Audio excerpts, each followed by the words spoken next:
KSL News at 4 starts now. Well, thanks so much for joining us. Today's an exciting day for the future of the Olympic Games in Utah. The International Olympic Committee's Future Host Commission is in Salt Lake City right now. Pretty cool here. They just boarded a special tracks train from Fort Douglas to the Delta Center. Deanie Wimmer is waiting for their arrival right now. She joins us live. Deanie, do we have you right now? I know there's some issues beforehand. Are you there? Okay, Deanie's not there right now. It's always exciting when you get to show off your city, right? And to finally see a light at the end of the Olympic tunnel of our journey. Just a few minutes ago, the Olympic delegation boarded a specially themed Olympic-wrapped tracks train, and they should be headed here. The goal of today, obviously, is to see venues, but then also to see what kind of transportation our city has to offer for the 2034 Games. Chopper 5 shows you a view of that train and as the pathway that the delegation will make from the University of Utah, and as they make their way here to the Delta Center, which is where I am now. The group will spend the next few days touring proposed venues for the 2034 Winter Games before heading to France to do the same thing for the 2030 Winter Games. The findings from this, of course, will go into a report and will be given to the IOC Executive Board in June. If the IOC leaders give the go-ahead, the full membership will vote on July 24th. Of course, that's our Pioneer Day. What better way to celebrate our statehood than with, we hope, a positive announcement on the 2034 Olympic bid. The IOC began the morning with a presentation up at Rice-Eccles Stadium, and that's where new specialist Dan Rascone is right now. Dan, I imagine they got to see great sights up there. How are things going? Yeah, so far so good here, Deanie. Boy, it's been a great visit for the IOC members. That's coming up at 5 and 6 o'clock. Deanie, I'll send it back to you. All right, Dan, what a great way for them to start off their tour of Salt Lake City. Now, again, in just a few minutes, they will arrive here at the Delta Center. But I want to talk to you a little bit about the legacy the Olympics can shape. The Olympics shape a city for years to come. And if you want to see an example of that, I want to show you a map that compares tracks routes. In 2002, on the left, you can see the original Olympic tracks line. It was just that little blue line compared to what we can offer with the Games. We're going to say when the Games come in 2034, you will see that the lines extend to the north at Snow Basin, to the venues in the south at the Provo Ice Peaks Arena. They will extend and have more routes that go up to the University of Utah and out to the airport. So just that transit map can show you the footprint and the legacy that an Olympics can leave behind for a city. We'll be keeping an eye out for that specially wrapped tracks train that pulls in here. They'll be visiting the venue here at the Delta Center where the figure skating will take place, and we will be back here in a minute with the latest. Back to you, Mike. Okay, very good stuff. Can't wait. Thank you much, Deanie. And KSL is your home for all things. Appreciate it. Thank you. My pleasure. All right. All right, now back to the International Olympic Committee visit here to Utah. They have officially arrived at the Delta Center after a trip across Salt Lake City on a special tracks train. Yeah, we followed it live in Chopper 5. Deanie Wimmer joining us now live from the UTA station. All right, Deanie, how are things going over there?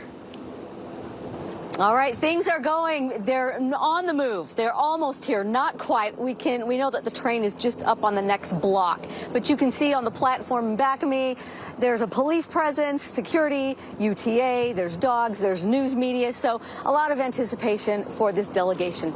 Now, on that special tracks train, they're having a briefing about what transportation looks like here in Salt Lake City. They want to see the venues, they want to know how we're ready, but they also want to see the infrastructure and how we plan on moving people to all these venues.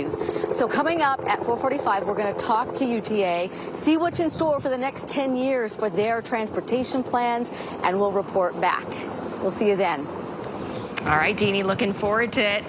Our Olympic venues are great. So They're fantastic. I don't know how you can't not like them, right? So, all right, we'll check back with you later. Thank you, Deanie. And, of course, there are plenty more sporting events before the fall. Thanks, Evan. Yeah. All right, IOC in town, and apparently now they just got off the tracks train downtown here. There they are. And, Deanie, you're there as well. What are you seeing? We're looking at this from Chopper 5. Looks like they're unloading. Yep, the train just got here. The Ready to Move the World Again train, and the delegation is just getting off the train and heading over to the Delta Center to visit the venue that would hold figure skating. Now, these are the members that you're looking at that are part of the International Olympic Committee's Future Host Commission, and they will see the venues. They will take a look at what Salt Lake City has to offer. Are we ready? What they see, and then they will make their report and recommendations later this summer. Of course, this is an exciting time, and I'm just going to ask, this is Fraser Bullock and the delegation headed toward us. We'll see what kind of reaction they have. How's it going? Fantastic. Okay. I think everybody's in love with Utah. That's what we want to hear. We are too. Yes. All right, good luck in there. Thank you. All right, back to you. We'll report back with more on the plans. There's no one better to sell this place than Fraser right there, so I'm glad he's leading the pack, Deanie. All right, thank you. What do you think? I think they think it's great. Oh, yeah, That's what I saw the think. smiles. All right, the importance of emotion.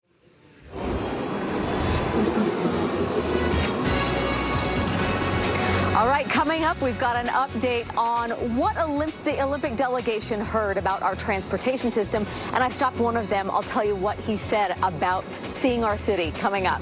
All right, Deanie, and mammograms are the July 27th.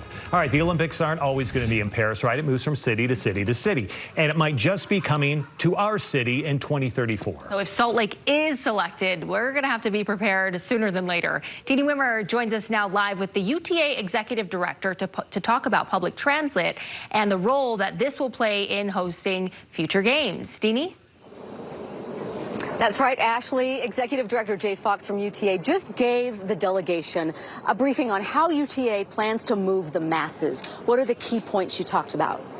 Well, we talked about the evolution of our system, which is actually independent of the games, but is really exciting. So it's adding double tracking to front runner, which will give us 15-minute frequency, adding another light rail line, adding another bus rapid transit line, adding 2 express bus lines. So we got a lot of exciting things that are not only going to benefit us for the Olympics and make the Olympics possible, but benefit Utahns for decades to come. That was something that you wanted people to know earlier, is that this isn't just for Olympians and people coming to see the world. This is for residents. Yeah, no, this is, we're engaged in a generational investment, thanks to our federal partners, thanks to state investments, particularly on our front runner system.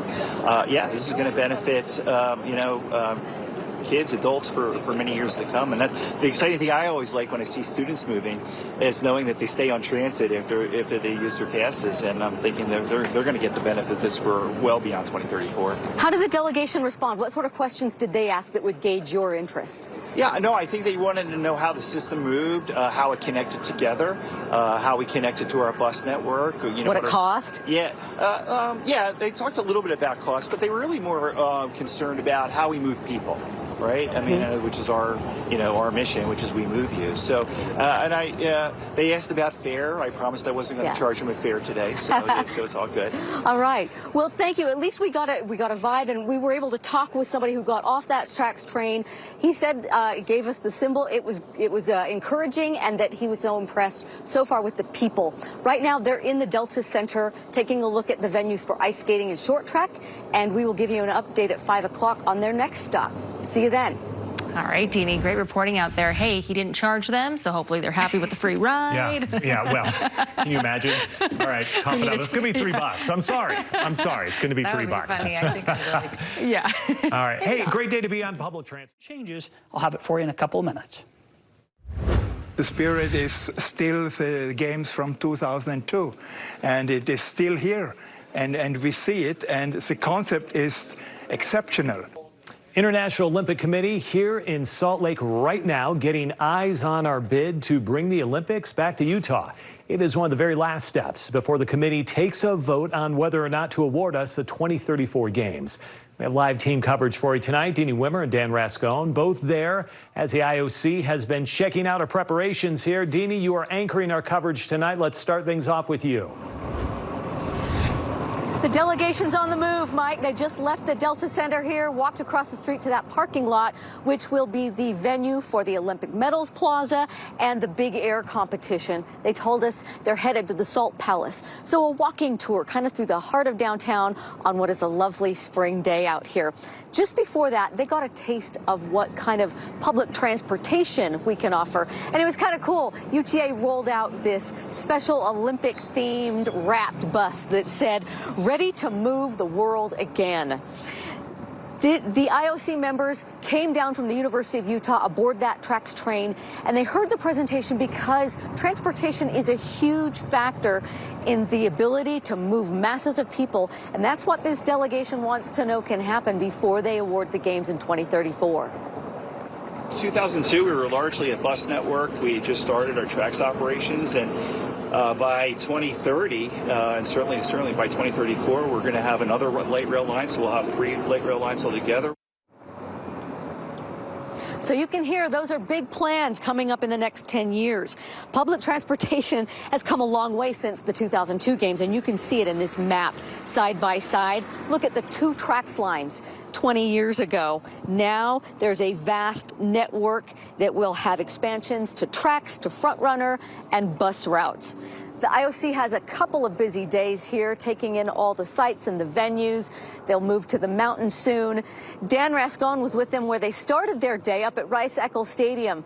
Now, I know, Dan, I was able to talk to some of the delegation members. They gave us the thumbs up. They said they were impressed. You've talked to them, too. What did you hear from? Yeah, a lot of thumbs up out here at the Rice-Eccles Stadium. 5 days. Deanie, back to you. Yeah, this is our moment to shine, Dan. Thank you. So coming up here, they are going to finish their tour of the downtown Salt Lake, and we will keep following them, keep with them as they head next to the mountains to look at some of the venues there. But for now, we'll send it back inside. Mike? Their trip keeps getting better and better, doesn't it? Deanie, great work out there. Thank you. KSL is your home.